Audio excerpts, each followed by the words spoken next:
Welcome to The State of Us. Beyond mainstream cable news and party lines, with a millennial and a boomer, The State of Us pushes past the noise and uncovers all the issues that matter. Here's your host, Justin T. Weller. What if we doubled the human lifespan? It might sound like a crazy notion, and understandably why, but between 1920 and 2020, the average human lifespan did in fact double. How did we do it? Science mattered, but so did activism, according to a recent New York Times Magazine piece, which is extensive.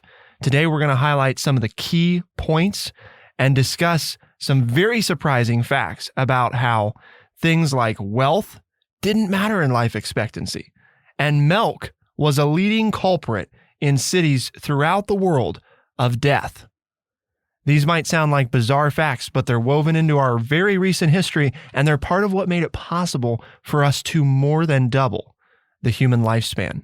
Could we do it again, and what would that mean for us? Well, questions like this could only be answered with the assistance of TrueChat senior historian and an educator of more than 30 years. Here is your friendly redneck liberal, Lance Jackson. Well, I'm not going to take too long because I want to get into the information, but I have an exalted feeling about today's show.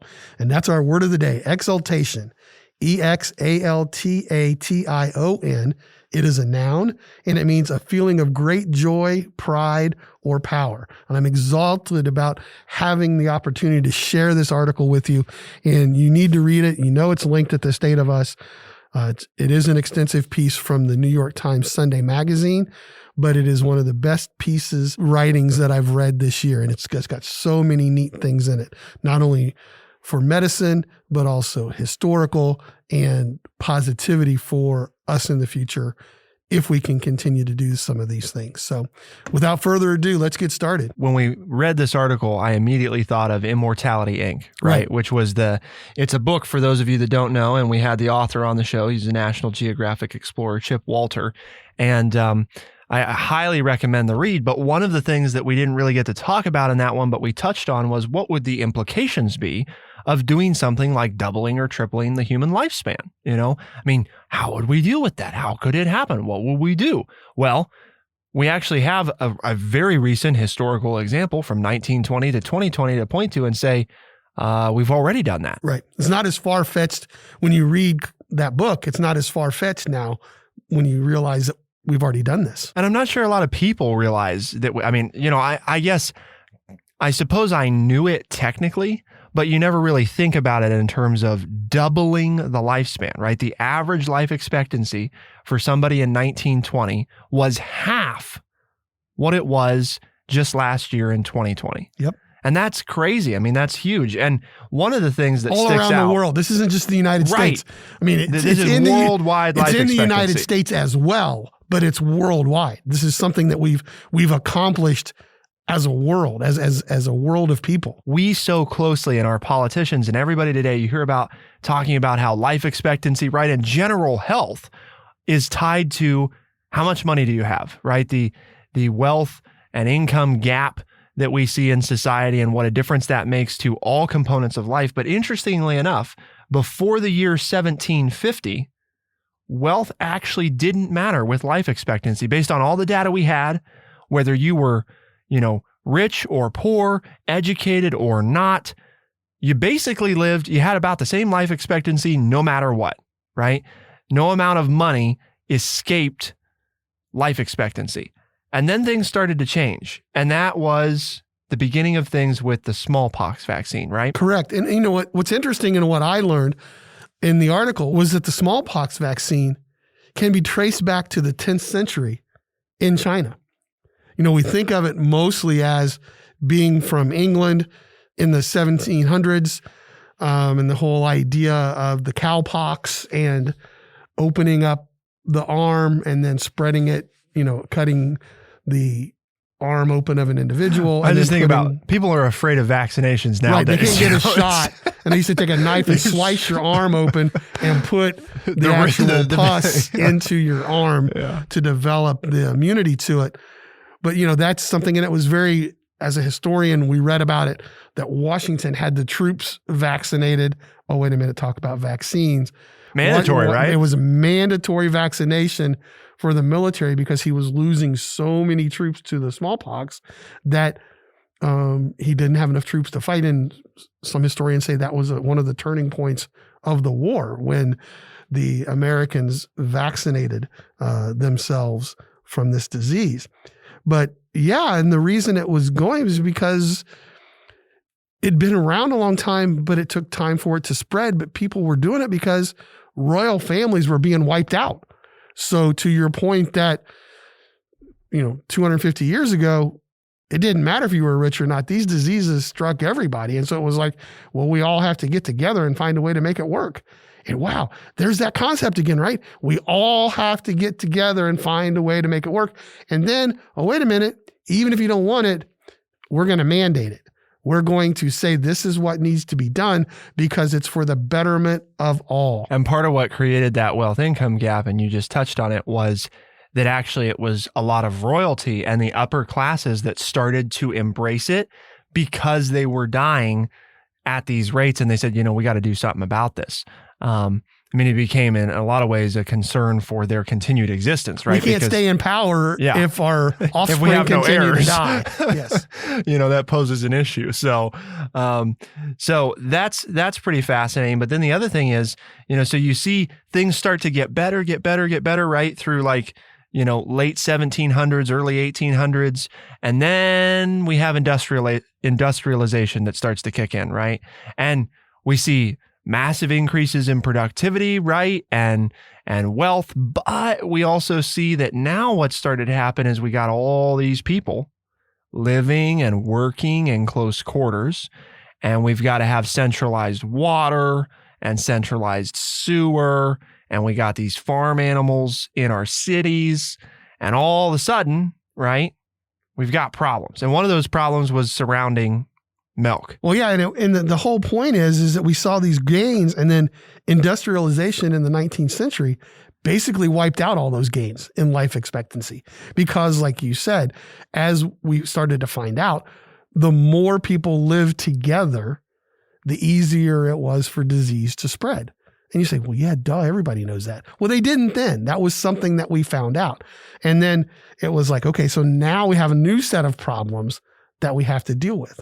And to your point, milk was known as liquid poison because it was like, well, and you talked about this off air with me, the day of waking up, your famous person, John Adams, would wake up and he'd want some milk. So they'd go out and milk the cows and he'd have some milk for breakfast. And then they'd go on about their daily work and he'd want some more milk at night with his dinner before he went to bed. So they'd go out and milk the cow. So there was nothing to worry about the freshness. And the nearest farmer was 10 or 12 miles away. So the animals didn't interact with other animals or other humans. So there was no chance of disease spreading. But now you have all these people flooding into London and New York City and Philadelphia, and you have thousands of people living here. Well, the milk has to be, on a horse-drawn carriage from miles away. Well, what happened to the milk? Well, it spoiled. And so it became, and then people drank. And people drank it. And so it became known as liquid poison, and how do we fix that problem? Well, then you have the gentleman whose name is part of the process, right? Pasteurization came into play. And in fact, this is fascinating. It was 50 years after he actually first developed it that you started to see it being used in the United States.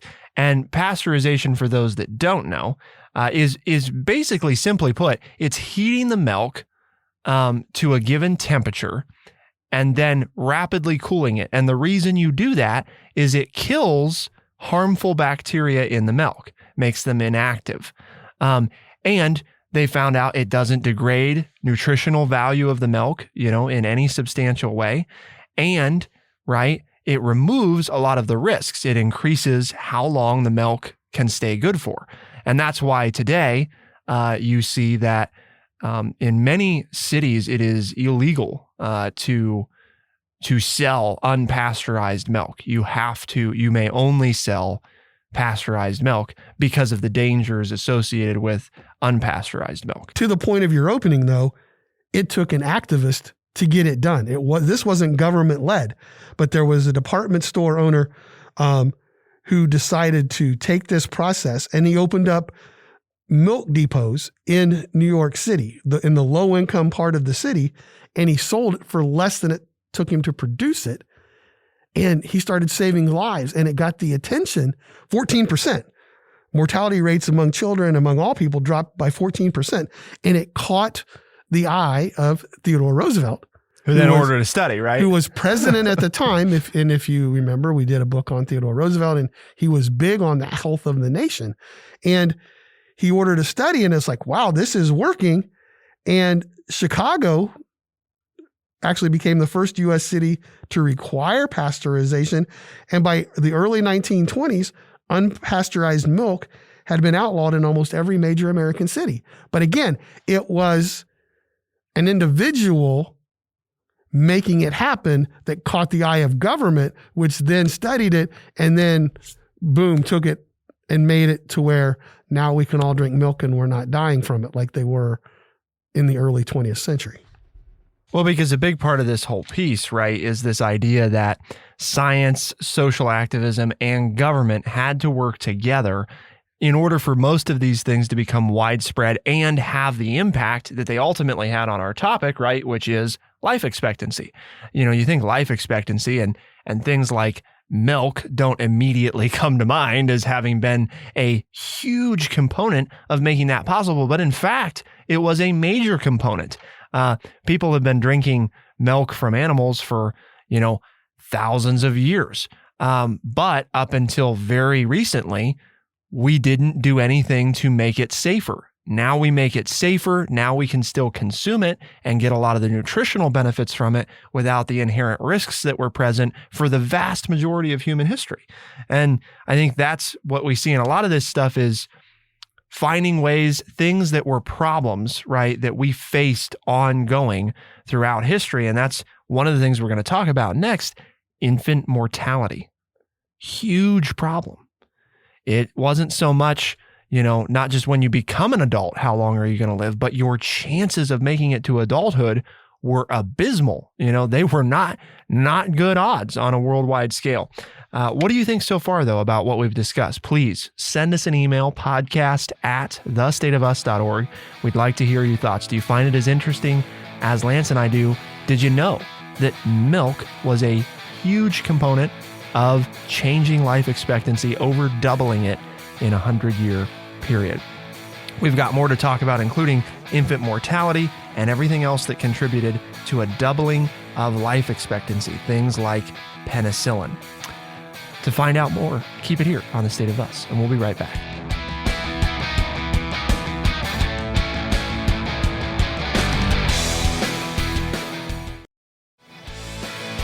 We are The State of Us. Here's your host, Justin T. Weller. A lot of things contributed to a doubling of human life expectancy worldwide between 1920 and 2020.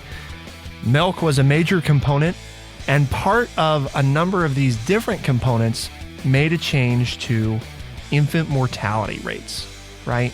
And that's what we're looking at next, is this idea that, and in fact, you mentioned John Adams before. He's a great example of somebody who had multiple children and lost multiple children in childhood. And this was, we all think about this now as it's a travesty, right? To hear about, a parent that loses a child, because we are all used to having, especially if you live in the United States, grown up in a world where that is unusual, right? It's not typical to hear about parents who have lost a child. Usually, the child grows up and they experience the loss of their parent. But just back in the 17 and 1800s, it was very common. Many parents were familiar with the loss of a child, because if you had 5 or 6 children, the odds were that 1 or 2 of them would probably die before making it out of childhood for lots of different reasons. But that's part of what changed life expectancy, was we improved the likelihood that you're going to make it out of childhood. No, to your point, it is much improved, right? The United States is at its lowest ever infant mortality deaths, just under 6 deaths per 1,000 births. The interesting side note, and kind of sad when you think about the United States, is we rank 33 out of 36 in developing countries in stopping infant mortality. So while we have improved it and we're better than we've ever been, we're still near the bottom in comparison to the rest of the world. And there's your impact where we started with, well, it didn't used to matter how much money you have. And now we know, because we've said it on the show, right? The biggest fact towards how healthy you will be is your zip code. So the question becomes, what made the difference? I mean, all these children, right, used to die, now substantially less die. Why? Well, in early childhood, right, you're a lot more susceptible to all manner of diseases and infections. And those were very prevalent, weren't they? Right. What do you drink? Well, if you're drinking milk, we talked milk, right? And if you're not drinking milk, it's water.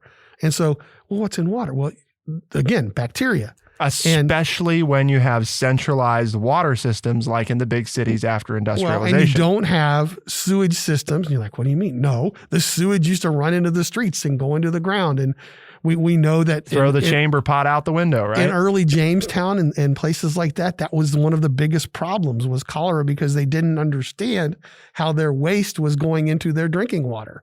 And so they didn't, they did, because it didn't show up. The bacteria is not there. Right. There's things. Yeah, you can't look at it. You can't look at it. Oh, that's got bacteria in it that's going to harm me.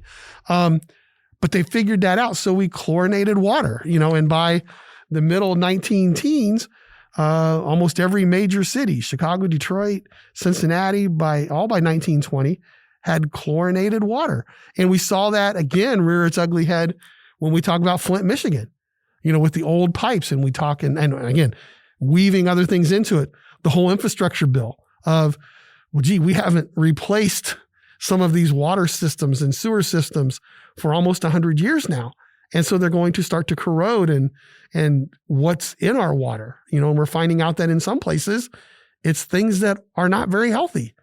And again, it tends to be for those in the lower classes, which is why we still have an infant mortality rate that's so much better than it used to be, but still not as good as it is in the rest of the world. So these are all things that we've done before to improve, which, in the last segment of the show, stay tuned, because it's like, well, where do we go from here?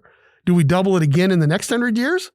Or are we going to do away with all of the gains that we've made?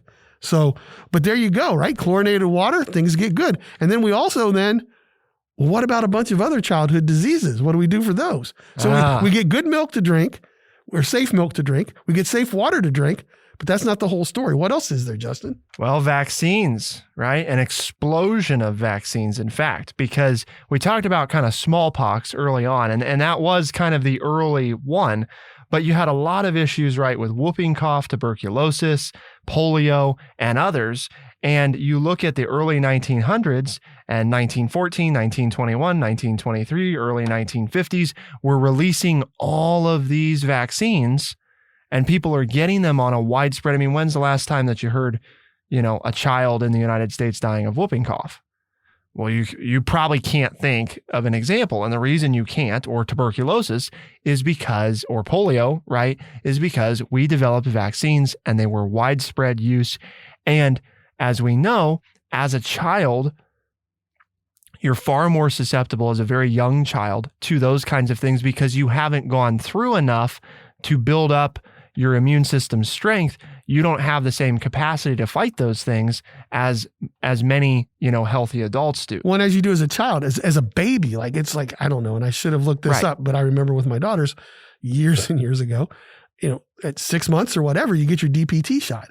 And then at 2 or whatever, and please, you can send in your emails and correct me and say I'm not trying to say this is fact, but I know them before school at a very young age as a toddler, you get the booster shots for your DPT. And you also in that process get your polio vaccine. And it's all a part of taking your child to the doctor for those checkups in their first, 2 to 3 years of life. And we give them these things and they're safe. And now you don't hear of children dying of these diseases anymore because we are vaccinating everybody if they get to the doctor. Again, there's your wealth inequity, but for, you take them, and that's just part of, and you have to have those to go to school, right? You have to show immunization records as a toddler so that you can enter public education. And the other big one, in addition to vaccines, because here's the thing, right? And I think the article does a nice job of pointing this out. Remember, for those of you that want to read it, it's linked at thestateofus.org. That's our website, thestateofus.org. It's linked there. But it does a good job of pointing out that up until this time, medicine was mostly focused on, if we can keep you from getting sick, then you have a better chance. But once you get sick, there really was very little that medicine could do for you other than provide comfort, right?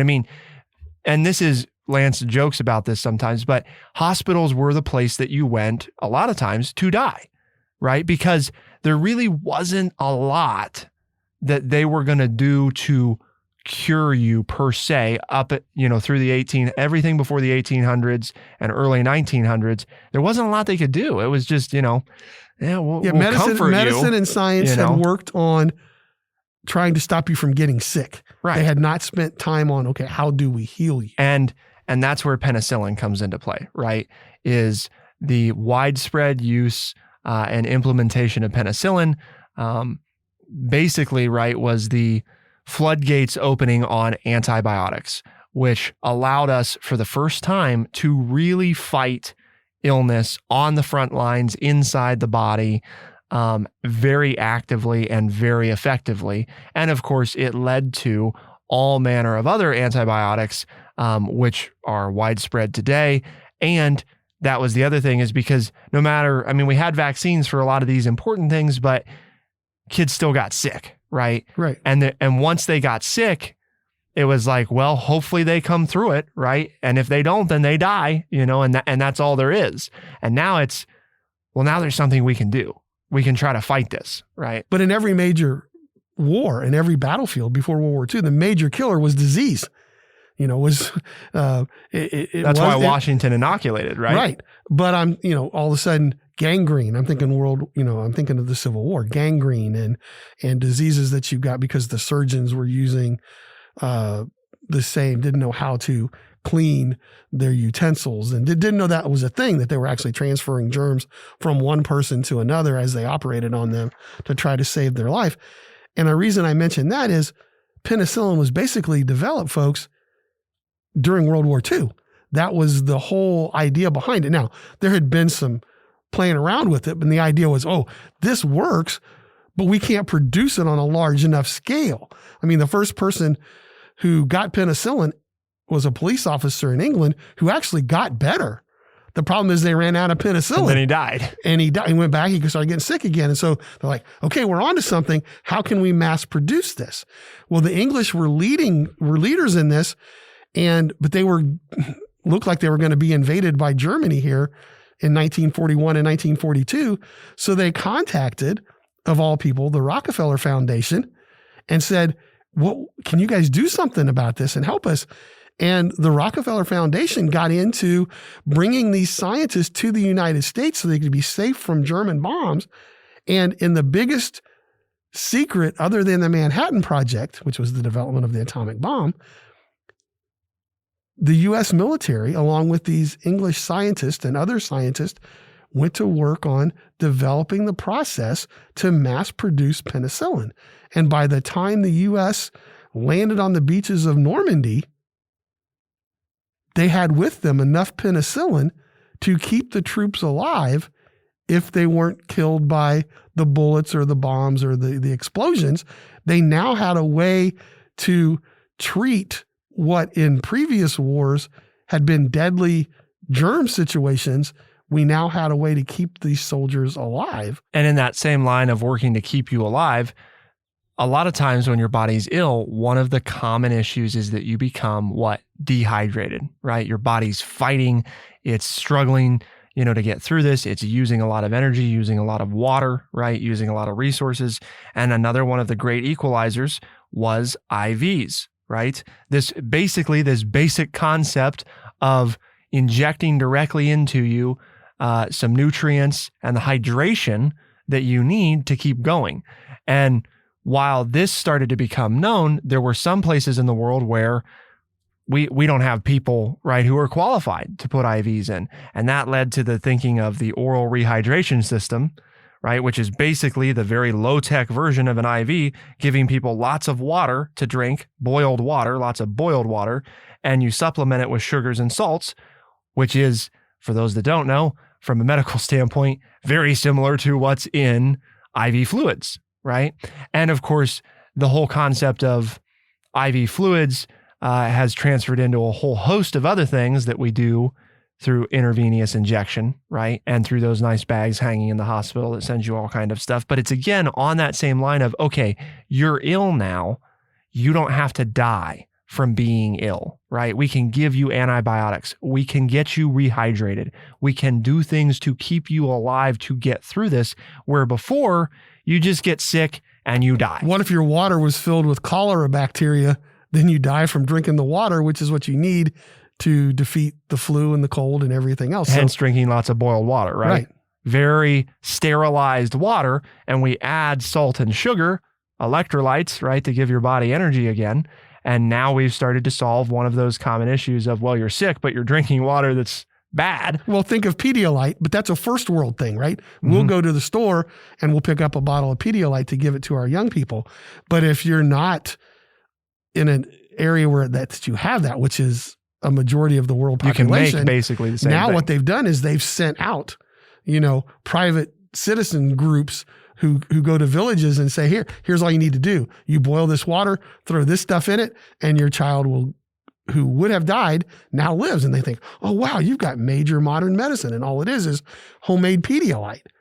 So that's the big thing, is that we've taken these ideas that we've learned and we've had implementation around the world, that you don't have to go to the store to get it. You can do it wherever you are. If you have water and you have salt and sugar, which almost you can find that anywhere in the world, and you have fire, you can take care of this situation for people. And we've taken it, and it's not like we developed it in a laboratory and said, oh, this is what you can do. We then took it to the people and said, here's what you can do, and showed them how to do it. And I think that's the key. Sometimes we hold on to information and we don't share it with others. And it's the sharing with others that leads to the major changes. So we've still got to look at the last big thing on this checklist, which was vanquishing smallpox. How was it done, and what was the significance? And also, what's next? To find out, keep it here on The State of Us, and we'll be right back.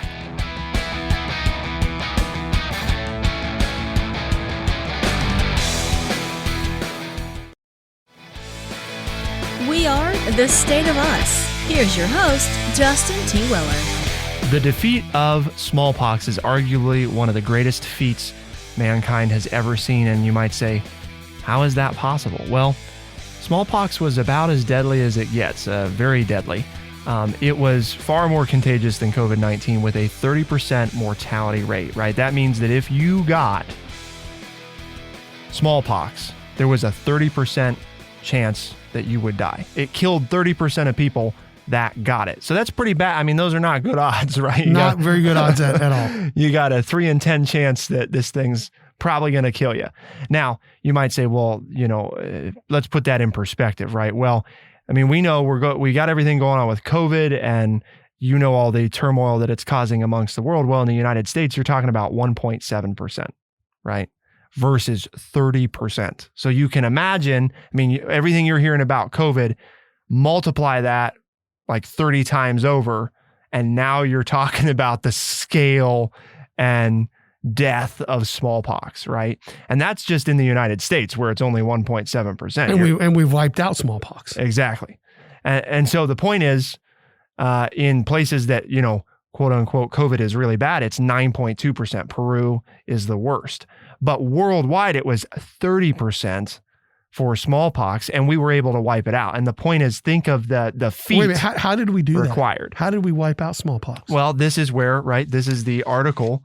This is science, social activism, and governments working together to overcome what was arguably, something that could have come close to ending the human race. With vaccines.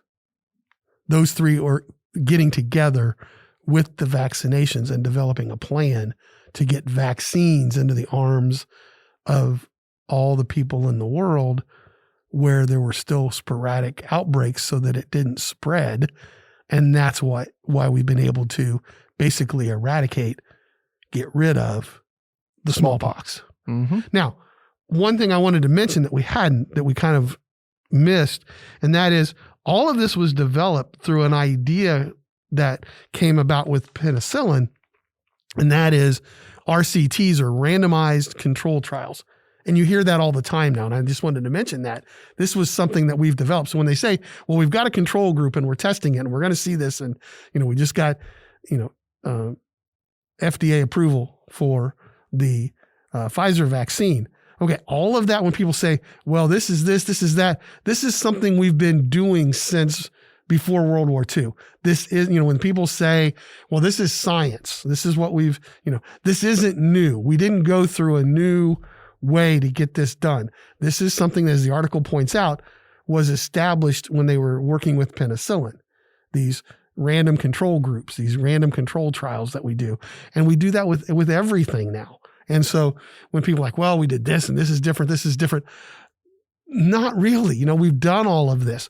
But the big question to me, Justin, and whatever else you have too, but I like the way the article ends. It asked a very basic question. Will the rising tide of egalitarian public health, meaning the equality of public health, continue to lift all the boats in the water? Or will all these achievements be washed away like industrialization did in the 19th century by an actual tide? I think there's a lot of good news from this article, right? I mean, the capacity of human society to double our own lifespan in a matter of 100 years is pretty freaking impressive. I think so. But there's a big, of all this stuff, right, which is very positive, very encouraging, there's one thing in here that we talked about very early on that's kind of easy to brush over. And the one big negative is that, again, in this modern era, the one thing that changed was before 1750, right? Wealth made no difference. Wealth makes a huge difference now. If you look at the correlation between how much money you've got and how long you're likely to live, there is a very real, very easy to see trend that the more you have, the longer you're likely to live and the healthier you're likely to be. And the point of me bringing this up is to answer Lance's question.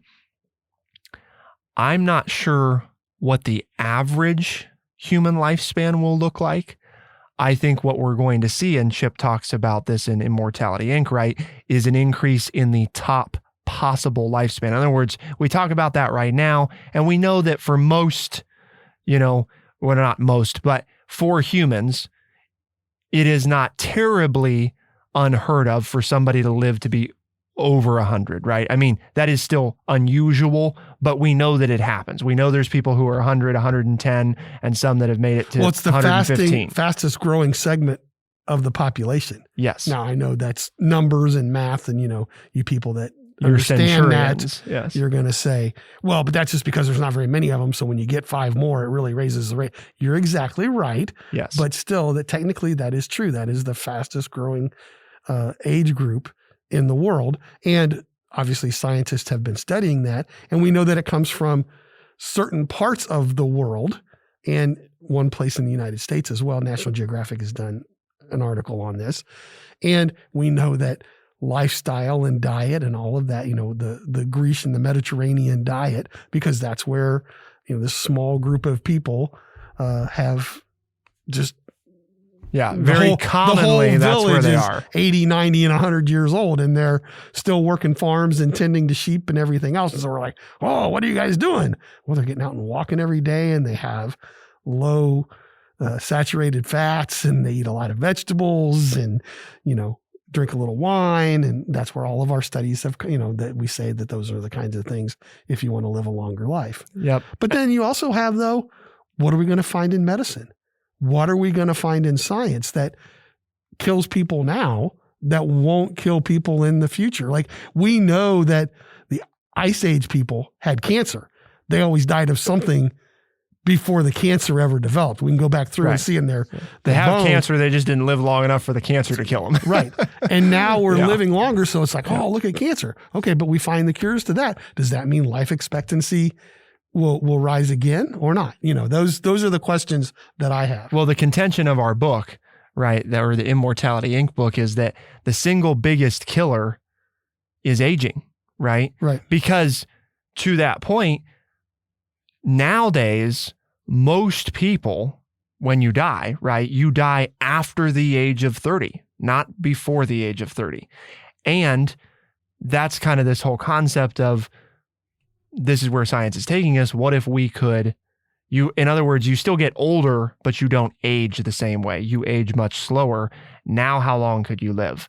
And to my point from before, I think the reason what we're going to see, my guess is, so people check this in 50 years and see if I was right. We're going to see a big increase in the top possible lifespan of a human being. In other words, instead of it being unusual to live to 100, there will be many people that live to be 100. There will be many people that maybe live to be 150, 200 years old. But those will be people with the means to live that long. That'll be most people you see living that long will be the people that could have afforded in their 20s to get whatever this, treatment will be that will essentially slow down the process of aging your body, thereby allowing you to live a longer period. And part of what Chip points out in his book is that's likely to cost a lot of money because there's billions of dollars being invested in this. And you can bet your bottom dollar that they're going to want every penny of that back, right? So they got to make a lot. It's probably not something that's going to be released to the wide public. So to answer your question, I think we're going to see people living a lot longer. I don't think that's going to be most people. So what happens to the average human lifespan? Anybody's guess. And that's not even taking into account the possibility of war, right?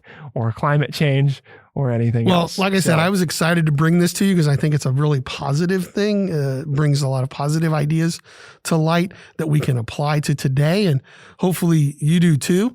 But that's our mission here at True Chat, and that's to educate people by providing honest, open, and respectful conversations. And do take a look at the article. Tell your friends about it around the water cooler as you work back into the office, or if you're still working remotely on Zoom, and say, there's this great podcast out there, and you need to hook up into it because it just brightens your day, and you find out things that you hadn't thought about or hadn't been told by the major media outlets in the world. So they say, well, how can I find it? Tell them. Well, The State of Us is on Spotify, Overcast, Stitcher, Apple Podcasts, and everywhere podcasts are found. Part of what this proves, Lance, I think, is that when science, social activism, and government come together, there's not a lot that we can't do. And that's hopefully what we've communicated today. Make sure to tell people that you can get new episodes of The State of Us Tuesdays and Thursdays by 4 a.m. Eastern Time as a podcast. And of course, you can hear us on the weekend in select AM and FM talk radio markets across the country. For The State of Us on True Chat in Urbana, Ohio, I'm Justin T. Weller. I'm Lance Jackson. Special thanks to our producer, Bradley Butch, and thank you all, our audience, as always, for tuning in. We'll see you next time. Be the change.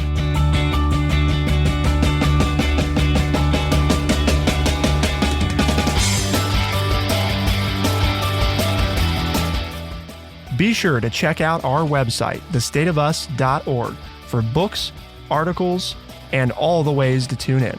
thestateofus.org.